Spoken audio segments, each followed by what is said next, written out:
पहाड़ी के ऊपर जब हम पहुंचे तो नीचे चौकी थी, वो चौकी हमने क्रॉस करनी थी। रात के तकरीबन 1-2 का टाइम था और बच्चा रो रहा था, उसकी आवाज़ काफ़ी ज़्यादा आ रही थी। जेंट ने काफ़ी चुप करवाया लेकिन वो चुप नहीं कर रहा था।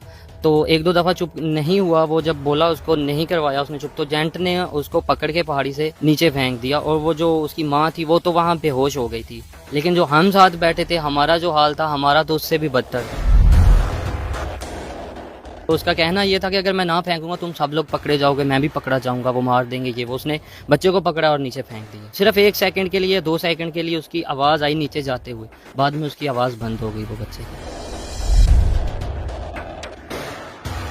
मुस्तकबिल के लिए यूरोप के ख्वाब जहन में सजाए ये नौजवान अपने घर से निकले, लेकिन किस्मत के साथ ही अपनी जानें बचाकर वापस आए हैं। डंकी लगाकर ये गेम से बाहर गए और वापस किस तरह आए हैं, इस रास्ते में क्या क्या मुश्किलात आई हैं। भाईजान क्या नाम है आपका? वजाहत अली। वजाहत, किस तरह गए? क्या आपको जेंट ने ख्वाब दिखाए तो फिर आप उनके साथ पैसे दे के चले गए? रास्ते में क्या क्या मुश्किलात आई? मैं इधर काम करता था तो जेंट से मेरा राब्ता हुआ, उसने बोला कि आपको इमिग्रेशन की गेम लगवाते हैं जी, गाड़ियों पे जाना आपने, पैदल नहीं चलना। तो उसने बोला कि चलो, हम चले गए 3-4 दोस्त, उधर गए हैं कोयटा तक, हम गाड़ियों पे गए हैं, फिर आगे से हम टोटली पैदल गए हैं तकरीबन। अच्छा, कितने दिन पैदल चलते रहे हो? 6-7 दिन पैदल चलते रहे हैं, दिन भी और रात भी। फिर क्या हुआ? फिर खाने को कुछ नहीं देते थे और पानी भी नहीं देना, पता ही नहीं करना, कॉल भी नहीं उठानी।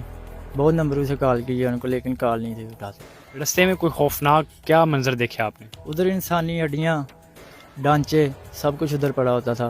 3 लड़के तो मेरे साथ, तीनों की डेथ हुई थी गंदे पानी की वजह से। पानी पिया उन्होंने? पानी पिया, उसमें कीड़े थे, वो अंदर चला गया, उधर ही तीनों की डेथ। अच्छा, आपको पीने के लिए पानी भी नहीं देते थे? नहीं, बिल्कुल नहीं, छपड़ियों से ही गंदा पानी पीना। फिर कहाँ तक पहुँचे, कहाँ से गिरफ्तार हुए, वापस कैसे आए? मैं तातवान तक गया था, तुर्की तक। तुर्की के आगे शहर है 2-3 छोड़ के, अवान के आगे तत्वान, उधर से पकड़ा गया था। वापस कैसे आए हो? वापस बहुत औखे आए। कितने पैसे लगे? जाने के लिए कितने दिए और वापसी के लिए कितने दिए? 3 लाख जाने का दिए, 2 लाख आने का दिए। पकड़े कैसे गए आप, मुझे ये बताएं ना, जब जेंट आपको लेके जा रहा था? जेंट उधर खुद पकड़ाते हैं मजीद पैसे कमाने के लिए।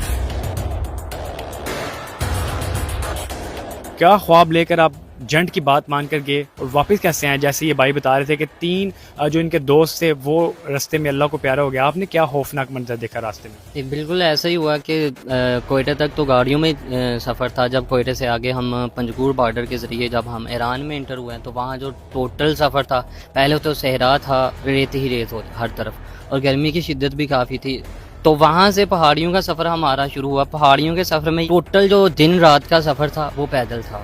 दिन को भी हम चलते रहते थे, रात को भी तकरीबन रात के 2-2, 3-3 बजे तक भी हम चले हैं, बिना पानी पिए, बिना कुछ खाए। खाने तो दूर की बात है, वो तो हम हमारी कॉल भी नहीं उठाते थे कि बंदे हैं भी कि नहीं, हमारे साथ भी कोई नहीं होता था। तो वहाँ जो पहाड़ियों का सफ़र है, वहाँ पे हमें इंसानी जिस्म के जो ढांचे होते हैं, हड्डियाँ, वो तक भी नज़र आई हैं, जो करेंगे वो भी नज़र आए हैं। और काफ़ी ज़्यादा जो सामान वगैरह होते हैं, शूज़, मतलब सब कुछ वहाँ होता था, लेकिन हिम्मत नहीं होती थी कि हम यहाँ से कुछ उठाएं। अपना बड़ी मुश्किल से लेके जा रहे होते थे और उसमें ये होता था कि बच्चे, औरतें और बूढ़े तक भी जो है ना वो टंकी। अच्छा, बूढ़े, बच्चे, औरतें भी टंकी लगाती हैं? बिल्कुल। औरतों के मर्द जो हम थे वो 40 थे और साथ तकरीबन 60 औरतें थी। जो औरतें थी वो ज़्यादा थी हमसे, और औरतें जो होती हैं वो उनका सिस्टम ये है कि वो पाकिस्तान से नहीं, वो अफ़गानी होती हैं। टोटल 40 हम लड़के थे और 60 वो लड़कियां थी, औरतें थी, उनमें बच्चे भी थे। तो हुआ ऐसे कि चलते चलते उन्होंने हमें बोला था कि एक पहाड़ी से तुम नीचे उतर के ना दूसरी पहाड़ी के सामने आ जाओ, वहाँ हमारी गाड़ी खड़ी है, वो तुम्हें ले जाएगी। हम लेट हो गए हैं। उसकी सज़ा उन्होंने हमें इस तरीके से दी कि हमने जो शूज़ पहने थे वो भी हमारे उतरवा लिए हैं, जो कपड़े हमने पहने हुए थे विद जो हमारे साथ औरतें हैं ना उनके भी। औरतों के कपड़े भी उतार लिए? हम टोली होती है ना, वो 100 की थी और टोटल हम बिल्कुल जो कपड़ों के बगैर थे। 9 घंटे का सफ़र था, वो पहाड़ी के ऊपर जाना था और उससे नीचे उतरना था। वो बिना जूतों के और बिना कपड़ों के हमने वो सफ़र किया। वो उन्होंने हमें सज़ा दी थी और सज़ाएं उनकी अजीबो गरीब होती हैं।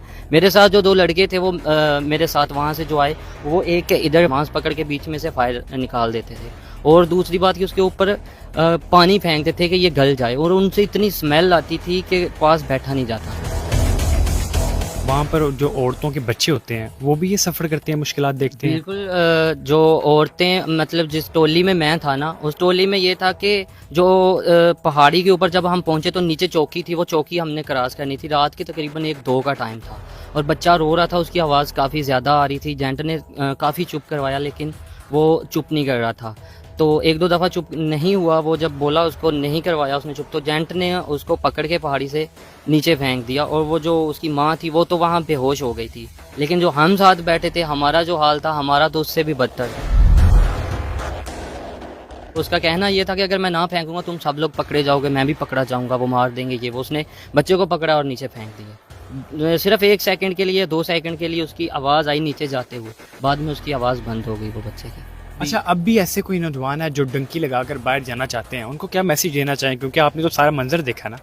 मैं तो बस इतना कहूँगा कि ये जो ख्वाब होते हैं ना, ये जो एजेंट लोग हमें ख्वाब दिखाते हैं, ऐसा वैसा होता कुछ नहीं, बहुत सब्ज़बाग दिखाते हैं। लेकिन आगे जाके जो ज़लालत होती है ना, ये जान है, अगर जान है तो सब कुछ बंदा कमा सकता है। वहाँ जाके इतना बड़ा रिस्क लेने के ज़रूरत नहीं। हम अगर पाकिस्तान में रह के हमें जूते भी सिलाई करने पड़ जाए ना, तो मैं कहता हूँ कि 500 रुपया दिहाड़ी भी, यहाँ पे 500 रुपया दिहाड़ी में काम मिल जाए ना, गटर साफ करने पड़ जाए, वो कर ले। लेकिन ज़रा वहाँ जाने की जो ख्वाहिश है उसको मार दें तो बेहतर है, क्योंकि घर वाले भी पीछे ये उनको होता है कि हमारा बच्चा पता नहीं ज़िंदा भी है कि मर गया है, क्या सिस्टम है। 20-20 दिन, पूरा महीना बात तक नहीं होती, किसी को पता नहीं होता कहाँ है। जेंट से बात नहीं होती, जेंट कॉल ही नहीं उठाता। नाजरीन, आपने यहाँ पर इन नौजवानों की बात सुनी। ये अपने मुस्तकबिल के लिए यूरोप जाने के ख्वाब ले जहन में यहाँ से निकले, लेकिन वहाँ पर जो खौफनाक मंजर इन्होंने देखे कि पहाड़ी से बच्चे को नीचे फेंक दिया गया। उसकी सज़ा सिर्फ उसका जुर्म बच्चे का ये था कि वो रो रहा था। जेंट का ये कहना था कि इसकी आवाज़ से कहीं हम सब लोग